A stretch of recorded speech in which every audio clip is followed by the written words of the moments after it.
বাংলাদেশ দলের সাবেক ক্রিকেটার রাজিন সালে, তুষার ইমরান ও তারেক আজিজকে বাংলাদেশ ক্রিকেটের কোচ হিসেবে দায়িত্ব দেওয়া হয়েছে। রাজিন ও তুষার ব্যাটিং কোচ হিসেবে কাজ করবেন, আর এদিকে তারেক কাজ করবেন পেস বোলিং নিয়ে।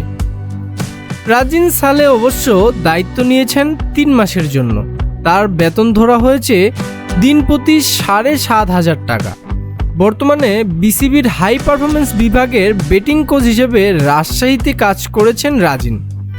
এরপর দলের সঙ্গে এইচপি দলের আসন্ন অস্ট্রেলিয়া সফরেও যাবেন সাবেক এই ব্যাটার। আর বাকি দুজনকে নিয়োগ দেওয়া হয়েছে আগামী 3 বছরের জন্য।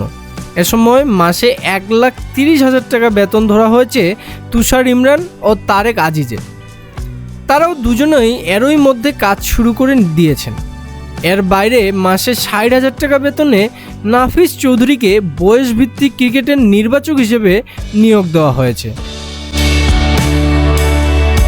বিসিবির সঙ্গে 3 মাসের চুক্তি নিয়ে রাজিন বলেন, বিসিবি চেয়েছিল লম্বা সময়ের জন্য, কিন্তু সিলেটে আমার পরিবার আছে, আমি প্রিমিয়ার লিগেও কাজ করতে চাই। তবে আমি বছরের একটা নির্দিষ্ট সময় বিসিবির সঙ্গে কাজ করতে প্রস্তুত আছি। দেশের হয়ে রাজিন 24টি টেস্ট ও 43টি ওয়ানডে খেলেছেন। সাবেক পেসার তারেক আজিজ খেলেছেন 3টি টেস্ট ও 10টি ওয়ানডে।